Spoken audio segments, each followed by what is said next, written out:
e vamos estudar o primeiro mandamento. E vamos começar com uma oração, depois a leitura do texto bíblico. Padre Santo, graças por esta manhã. Gracias por tu amor, por tu misericórdia, por tu bondade para com nós.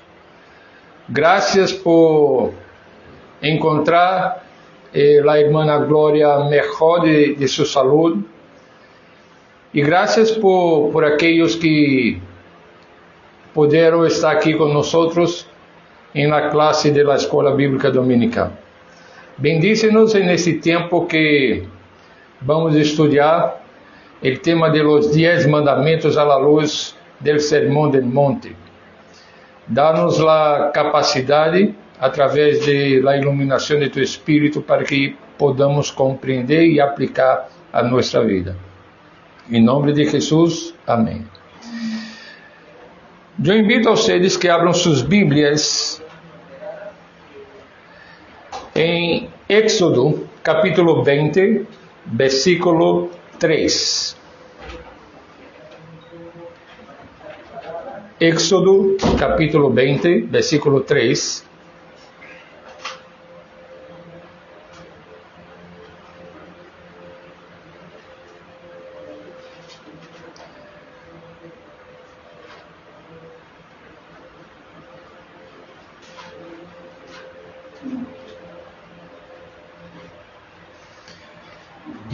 Éxodo 20, versículo 3, nos diz: não tendrás dioses ajenos delante de mim. Agora, vamos ler também Mateus capítulo 6, apenas o versículo de número 24.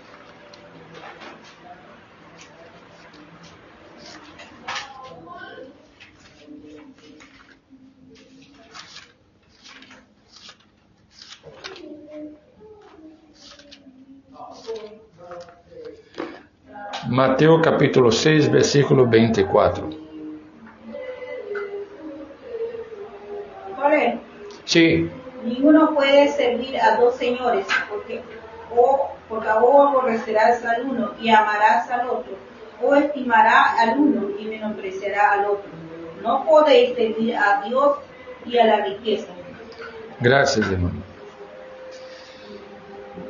Estamos considerando hoje o primeiro mandamento, e quando nos acercamos a este mandamento, devemos recordar algo fundamental. Deus não começa sua lei regulando comportamentos externos, sino reclamando o coração. O primeiro mandamento nos diz: não tendrás outros deuses delante de mim. Isso significa que o problema central do ser humano não é a falta de religião, sino a idolatria. Uno pode mirar os pueblos ao redor do mundo, e em cada pueblo há uma búsqueda por uma relação com um ser superior. E aí encontramos diversas religiões ao redor do globo, pero donde as pessoas se encontram metidos em muitas idolatrias. Isso significa que todos organizamos nossa vida ao redor de algo que consideramos último, seguro e digno de nossa confiança. A pergunta não é se adoramos, sino a quem adoramos.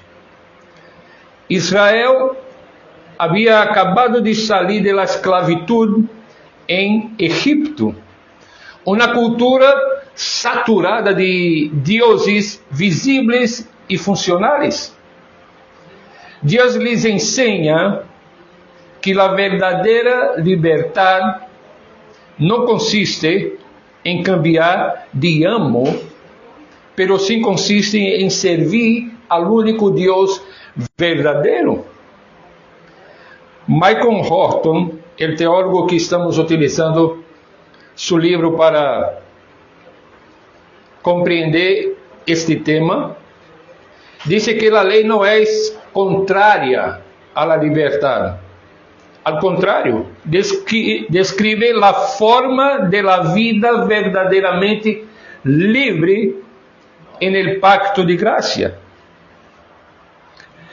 Los falsos dioses, nosotros sabemos que sempre prometem liberdade, pero terminam produzindo esclavitud. Ao exponer o Sermão del Monte, Ferguson, outro teólogo, disse que Jesus não introduz um novo código moral, nenhum ideal inalcançável, sino que descreve a vida normal del cidadão del reino de Deus. Mira, desde o início, queda claro que o reino que Cristo anuncia não admite a lealdade dividida. A irmã Glória ha leído para nós Mateus 6:24, que trata justamente desse tema, que não podemos servir a dois senhores. O problema humano não é a ausência de normas, sino um coração que não pertenece inteiramente a Deus. Esse é o ponto que vamos tratar hoje. ¿A quem pertenece realmente nosso coração? Vamos considerar o primeiro ponto. E mira, à medida que eu avanço, se tem algum comentário, alguma pergunta, pode fazê-lo. Não há problema de esperar para que presente todo o estudo. O Catecismo Menor de Westminster, em sua pergunta 45, nos diz: qual é o primeiro mandamento? E a resposta é: o primeiro mandamento é: não tendrás dioses ajenos delante de mim. Aqui vamos a ver que o significado do primeiro mandamento tem que ver com exclusividade, com lealdade, com adoração total ao único e verdadeiro Deus. O Catecismo Maior de Westminster também trata deste primeiro mandamento e disse o mesmo, que o primeiro mandamento é: não tendrás dioses ajenos delante de mim. Esta formulação, tanto em el Catecismo Menor quanto em el Catecismo Maior, estabelece o princípio fundamental de toda a vida moral e espiritual, a exclusividade de Deus. O primeiro mandamento governa todos os demais porque trata do objeto de nossa adoração. Isso nos ensina que o problema central do ser humano não é a falta de normas, como mencionei há pouco, sino a idolatria do coração. Toda desobediência posterior, quando miramos os demais mandamentos, flui de haver puesto algo ou alguém em lugar que só Deus deve ocupar. Este primeiro mandamento, então, reclama uma exclusividade absoluta. Vivir delante de Deus significa, hermanos, reconocer que toda nuestra vida se desarrolla bajo su autoridad y su presencia. Hay un teólogo que a mí me gusta mucho leerlo, John Freire, y él nos ayuda a entender que esta exclusividade não é meramente teórica. Confessar que Deus é o único Deus verdadeiro implica na prática, sua autoridade sobre cada área concreta da vida. Esse autor deixa muito claro quando comenta o primeiro mandamento que não existe um espaço neutral onde Deus não seja Senhor. Então, aqui temos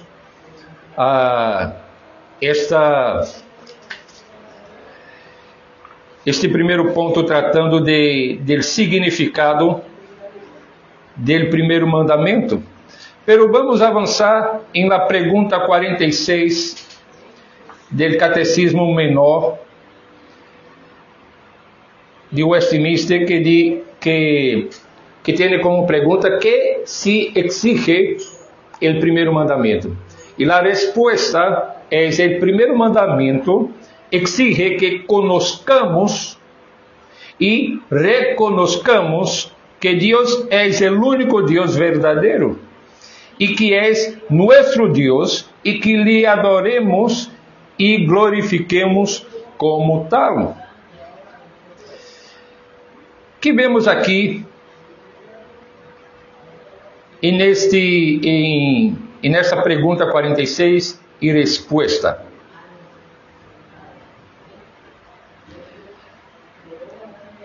Aqui diz, habla de lo que exige o primeiro mandamento. Então, o primeiro mandamento exige conhecer e reconhecer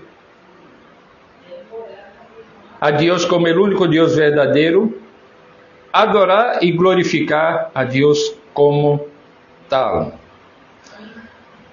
E a maneira que lo conhecemos é através das Escrituras Sagradas, através de sua palavra. Reconhecer tem que ver com reconhecer seu senhorio, reconhecer que Deus é o Rei. Adorar-lhe, devemos fazê-lo de todo o coração e glorificar-lhe com toda a vida. Isto que acabamos de ver da pergunta e da resposta 46 do Catecismo Menor está em harmonia com o que Mateus nos diz no capítulo 22, versículo 37. Eu vou pedir que César pueda ler para nós. Mateus 22, versículo 37. Mateo 22, 37. Dice así: Jesús le dijo: amarás al Señor tu Dios con todo tu corazón y con toda tu alma y con toda tu mente. Exato. E é o que diz essa pergunta e resposta 46, estão em harmonia. Em la teologia, alguns estudiosos aclaram que esta obediência não começa com o dever, empieza com a relação com Deus. E no Sermão del Monte, Jesus assume que quienes pertenecem ao reino, vivem bajo um solo rei. E por isso, conhecer e adorar a Deus não é uma atividade mais, sino el centro que ordena todo lo demás. Vamos pensar um pouco acerca de lo que acabamos de dizer. Em nossa vida, se consideramos as áreas de la vida humana como um todo, temos nosso trabalho, temos nossa relação em matrimônio, relação de padres e hijos, temos uma série de coisas, nossos planos para o futuro, e muitas vezes o que passa é que, aun como creyentes, nós seguimos actuando como senhores em algumas áreas de nossa vida. Nos sometemos completamente todo a Deus. E neste princípio de lo que vemos, pergunta 45 e 46, Deus reclama exclusividade absoluta. E quando reconhecemos ao senhorio de Deus, então, cada área da existência humana deveria estar sometida a seu senhorio. Vivíamos bajo um solo rei e, por lo tanto, Deus é o centro que ordena todo lo demás. Agora vamos avançar um pouquinho mais para a pergunta 47. A pergunta 47 diz: que se proíbe no primeiro mandamento? E a resposta é: o primeiro mandamento proíbe negar ou não adorar e glorificar ao verdadeiro Deus como Deus e como nosso Deus, e rendir-lhe a qualquer outro la adoração e glória que solo a Ele pertenece. Um solo Senhor, um solo tesouro, um solo coração. E uma vez mais, leemos Mateus 6:24, que diz: ninguno pode servir a dois senhores. E quando Cristo faz essa afirmação, revela uma realidade espiritual ineludível. O coração humano não pode viver dividido. Sempre termina amando a uno e despreciando ao outro. E este primeiro mandamento, em la resposta à pergunta 47, proíbe negar ou não adorar e glorificar ao verdadeiro Deus como Deus e dar-lhe a adoração e glória que a Ele solo pertence. Ou seja, dar a outro o que pertence solo a Deus. Isto inclui não só negar a Deus com palavras, sino desplazá-lo na prática. Ferguson disse que Jesus subraya no Sermão del Monte que, esse autor subraya que Jesus, no Sermão del Monte, atua como um médico del alma. Não começa denunciando pecados escandalosos, sino afectos desordenados. Nosso tesouro, nossas preocupações, nossa segurança revelam quem é realmente nosso Senhor. Hermanos, eu vou fazer uma pausa aqui para dizer-lhes que se nós mirarmos nossa própria vida com sinceridade, vamos a perceber que com uma certa frequência nosso coração está sendo guiado ou dirigido por outras coisas que não é Deus, que não é nosso Deus verdadeiro. A vezes ponemos toda nossa confiança em la estabilidade financeira, ou ponemos a confiança em nossa família. E quando uma coisa tem a primazia sobre Deus, hacemos desta coisa, aunque seja buena, que nos foi regalada por Deus, hacemos de ela um ídolo. Por isso que a vezes nosso trabalho torna-se nosso ídolo, nossa família torna-se nosso ídolo, e tantas outras coisas. John Frame añade que a idolatria se manifesta quando algo distinto de Deus exerce autoridade real sobre nossas decisões. Assim podemos confessar a Deus com os lábios e negá-lo funcionalmente quando outras coisas governam nossa agenda, nossos temores ou nossas prioridades. Por isso, hoje, os outros deuses suelen ser coisas legítimas que ocupam um lugar ilegítimo.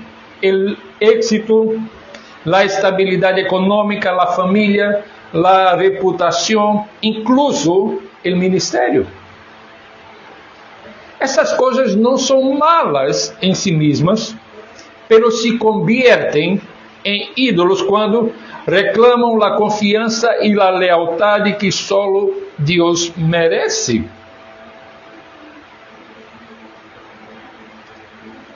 Então, é necessário que poner a atenção em nossa vida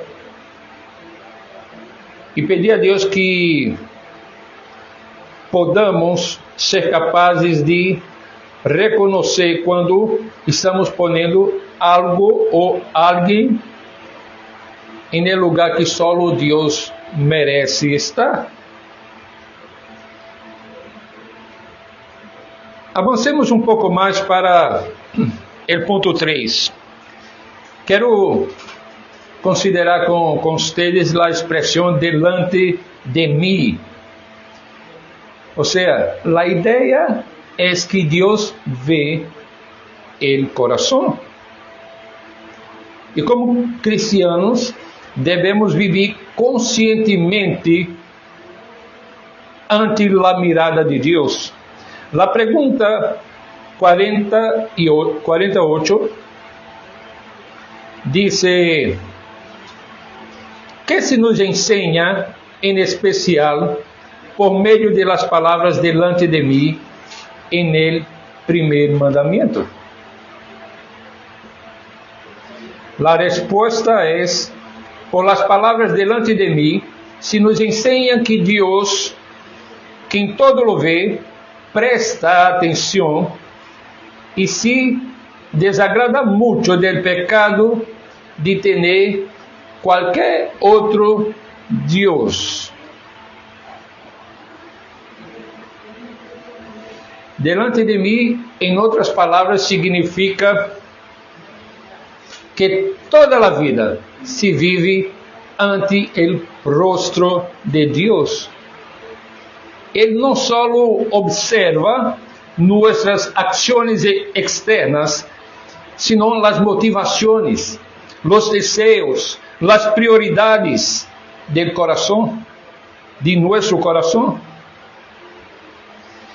E o Sermão do Monte denuncia uma religiosidade que busca ser vista pelos homens, pero não vive realmente delante de Deus. Jesus mostra que a verdadeira obediência não é performativa, es relacional. Vivir delante de Dios no es una amenaza, sino el contexto normal de la vida del discípulo del reino. Y esto refuerza el llamado del primer mandamiento a una vida íntegra, sin compartimentos ocultos delante de Dios. Me gusta. Buenos días.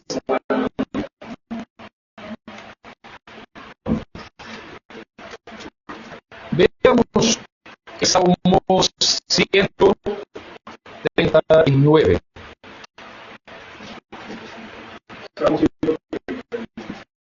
Sí, déjame ver el verso que vamos a leer.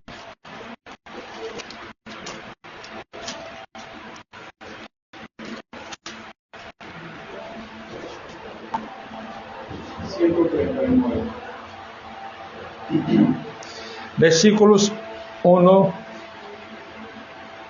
y 2. Oh Jehová, tú me has examinado y conocido. Tú has conocido mi sentarme y mi levantarme. Has entendido de lejos mis pensamientos. Gracias.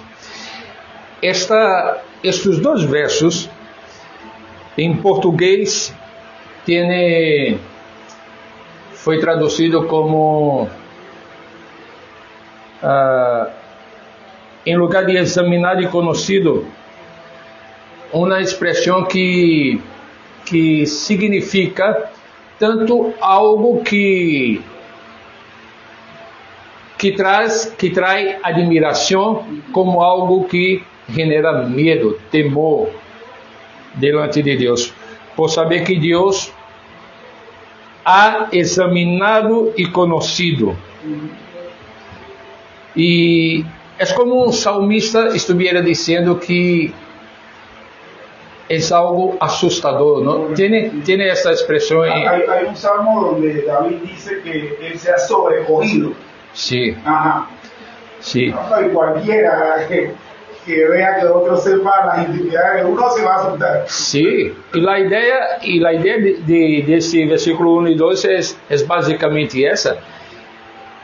Uno não pode estar delante de Deus com algo oculto, porque Deus lo vê todo, Deus lo conoce, Deus lo examina, como disse aqui o salmista. Então, esta expressão delante de mim, em el primeiro mandamento, habla de que toda vida se vive ante o rosto de Deus. Isto, uma vez mais, hace-nos recordar que o primeiro mandamento Deus reclama para si exclusividade. Sí, dígame. Nada más para aportar, ¿no? Ahora Sí. que usted está introduciendo esta parte donde o sea, y sobre todo dentro del tema que estamos tocando, que es lo que prohíbe el primer mandamiento, que no tengamos dioses ajenos. O sea, muchas veces esos dioses ajenos nosotros no lo hacemos de manera pública, sino que son cosas que uno oculta y que a la cara de los demás uno puede decir que todo está bien, pero que en la intimidad uno mismo sabe que no, y obviamente Dios sabe que tampoco las cosas están bien. Y a esto le añado lo que anteriormente compartió en Mateo, cuando hablaba de que no podemos servir a dos señores. 6:22. Y me llamó la atención porque estaba leyendo los tópicos anteriores y posteriores a eso. Por ejemplo, 6:24. 6 está en que dice que la lámpara del cuerpo es el ojo, miren, Ajá. la lámpara, el cuerpo es el ojo. O sea, hay cosas que nosotros tenemos, ya sea en luz o en tinieblas dentro de nosotros. Por lo tanto, esas cosas ocultas pueden representar ser dioses ajenos delante de nosotros. Está también el hecho de hacerse tesoros en la tierra, cuando nuestros tesoros tienen que hacerse en los cielos. Eso es otro dios ajeno. Está el tema de la riqueza que lo tocó con respecto a que no debemos servir a los señores, pero también el último está en el afán y la ansiedad. ¿Cuántas veces las aflicciones que tenemos a diario resultan ser en nuestro corazón y quizás de manera oculta, y voy a utilizar esta expresión, más dioses que Dios? Exatamente, César. Aí está o ponto que estamos tratando aqui. Às vezes, teoricamente, digamos, intelectualmente, como cristianos, decimos que servimos e adoramos ao único Deus verdadeiro, pero em la prática ponemos Deus fora em várias áreas da vida.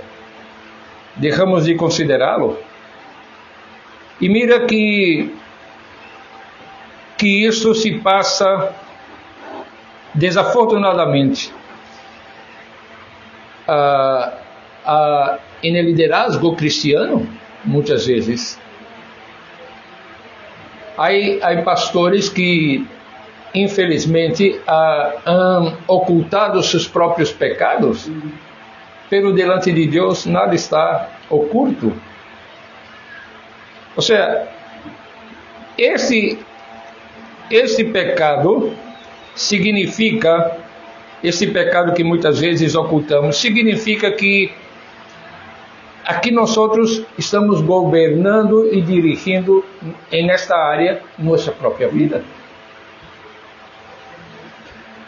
Por isso que mirar os 10 mandamentos à la luz del Sermão del Monte é muito importante, porque Jesus dá um passo a mais profundizando a estes mandamentos.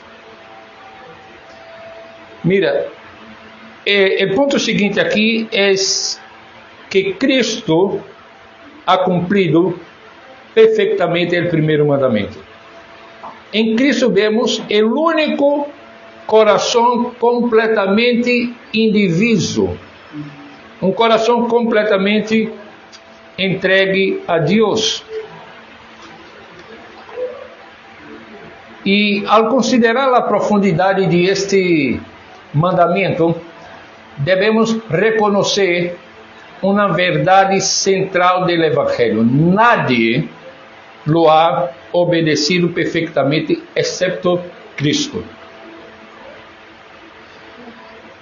O autor que eu tenho usado aqui, junto com Michael Horton, que é Sinclair Ferguson, insiste em que o Sermão del Monte deve ler-se sempre cristologicamente. Antes de ser um modelo que imitamos, é uma vida que Cristo viveu em nosso lugar. Ele foi o único que amou ao Padre com um coração completamente indiviso. O único que serviu a um solo Senhor sem reservas. E em la cruz, nós sabemos, Jesus cargou não solo com nossos pecados visíveis, sino com nossa idolatria interior. A obediência perfeita de Cristo nos é imputada por graça, e seu Espírito começa a reordenar nossos afetos. E diante disso podemos dizer que o Evangelho não anula a lei, sino que nos libera para cumpri-la desde a gratitude e não desde o temor. Assim é o primeiro mandamento. O primeiro mandamento não nos conduz ao moralismo, sino ao Evangelho, e o Evangelho nos devuelve a uma obediência agradecida e real. Então, a cada classe em que avançamos em los próximos mandamentos, mirando hacia ou a partir do Sermão del Monte, vamos estar fazendo essa leitura cristológica, centrada em Cristo e como Cristo cumpre cada um destes mandamentos. Pero eu quero avançar para a conclusão e recordando que este primeiro mandamento nos habla de um solo Deus e um coração rendido a Ele. A vida cristiana não consiste simplesmente em evitar pecados externos, sino em viver com Deus como o centro real do coração. E a pergunta final não é: tenho ídolos evidentes? A pergunta é: que governa mis afectos, mis decisões e esperanças? Irmãos, quando contestamos essa pergunta com toda sinceridade delante de Deus, vamos reconhecer que há divisões em nosso coração, que nosso coração não está completamente rendido e sometido a Deus. E Jesus nos ensina em el Sermão del Monte que só quando Deus é nosso único Senhor podemos viver em verdadeira liberdade. Ele não compete com nossos ídolos porque necessite algo, sino porque só Ele é digno e suficiente para ocupar o trono do coração. Assim que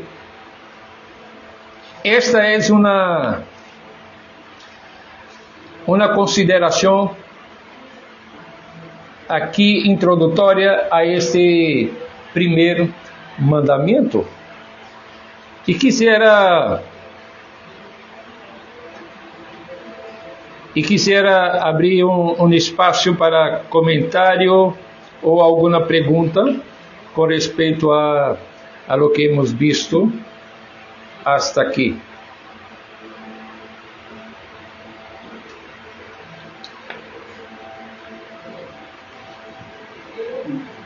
En el Salmo 39, 139, cuando lo leí por primera vez, me causó un choque muy grande, porque dice el salmista que Dios conocía su pensamiento, conocía su pensamiento de la tarde.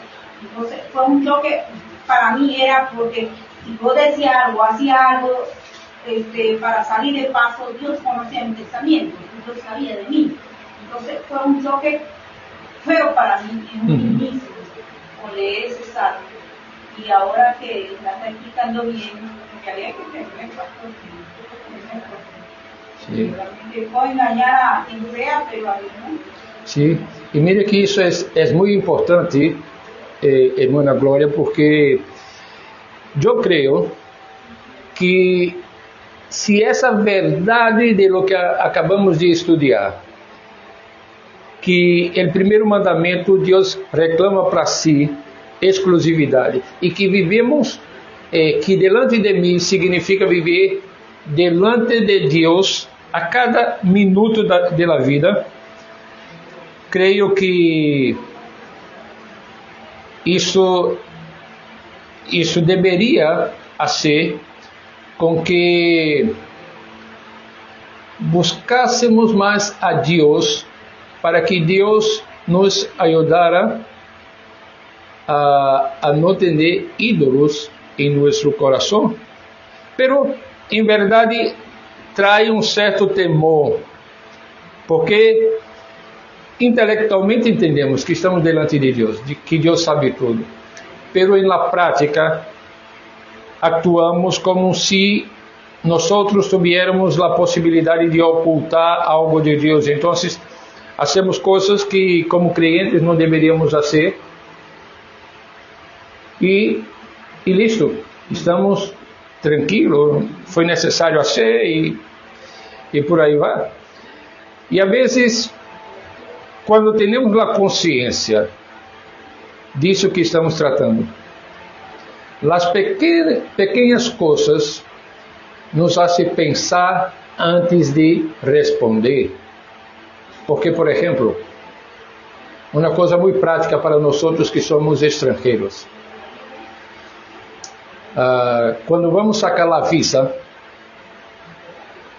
o advogado nos disse, bueno, se vai sacar uma visa com permiso de trabalho, então eu tenho que ponerte como se tu estuvieras trabalhando em uma empresa para que pueda sacar a visa dessa forma. E não nos dão outra opção. Pero se lo hacemos sabendo que, com a sensação de que de hecho estamos fazendo algo malo, porque não estamos trabalhando. Para uma empresa. Sim, para uma empresa. Pero em nosso caso, como pastor, não tenho problema com isso, porque estou com a visa de religioso, então não necessito estar com uma empresa. Pero hablo em relação a outras pessoas que não têm a visa como religioso e têm que sacar com permiso de trabalho. Pero a lei ha cambiado também.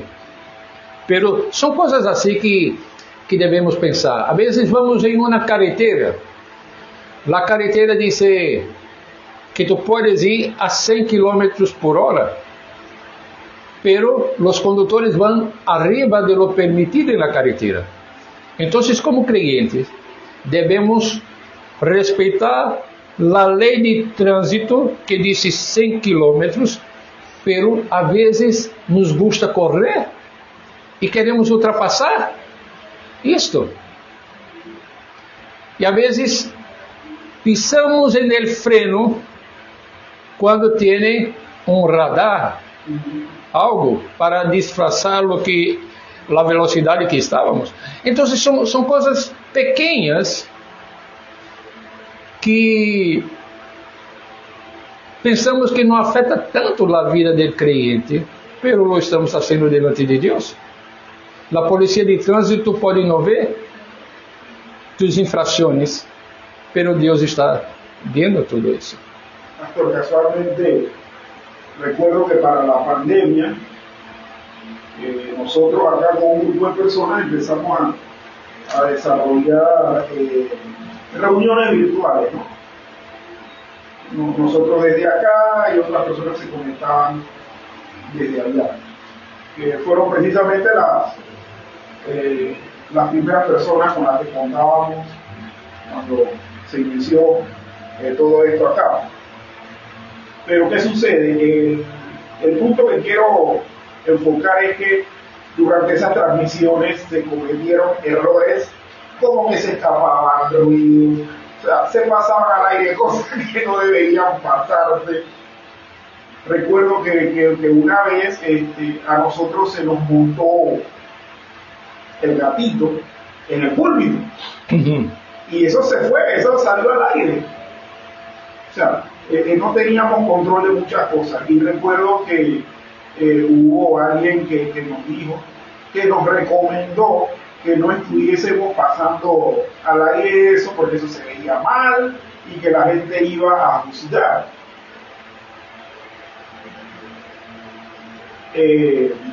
Comentario que tenía todo el valor.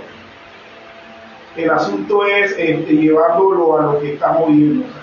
¿Cuántas cosas nosotros no pasamos al aire? Y voy a tomar esto como una expresión figurada. cuántas cosas de nuestra vida nosotros no hacemos público para que no nos juzguen, pero no nos damos cuenta que Dios sí nos está viendo en las 24 horas.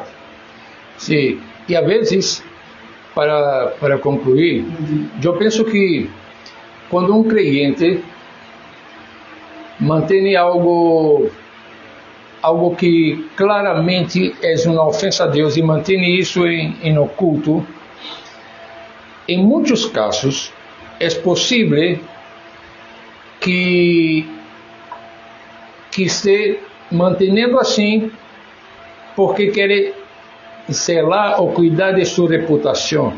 E a reputação pode tornar-se um ídolo.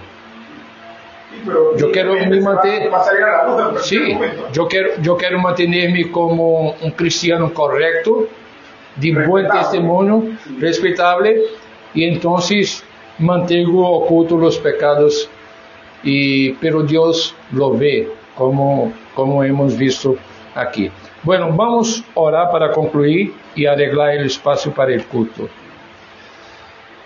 Padre, graças por trazer à luz essas verdades tão importantes para a nossa vida espiritual, que é o primeiro mandamento. Padre, reconhecemos que muitas vezes seguimos alimentando ídolos em nossos corações e, diante de essa verdade, te pedimos, ó Deus, que perdones nossos pecados e que saque de nossos corações estes ídolos. Ajuda-nos, ó Deus, a crescer espiritualmente e, à medida que vamos crescendo, tenhamos consciência de la luta permanente contra o pecado e a idolatria de nosso coração. E nesta vida sabemos que não vamos a ser perfeitos, pero que tenhamos a consciência de lo que ensina este primeiro mandamento e que vivamos em la búsqueda de tu graça para alcançar, ó Deus, um coração que agrade ao Senhor. Que o Senhor pueda mirar a nosso coração e ver que estamos, com a ajuda de tu Espírito, lutando contra os ídolos e contra o pecado. Ajuda-nos, perdona-nos, guia-nos para que crescamos em la comunhão contigo. Em nome de Jesus. Amém.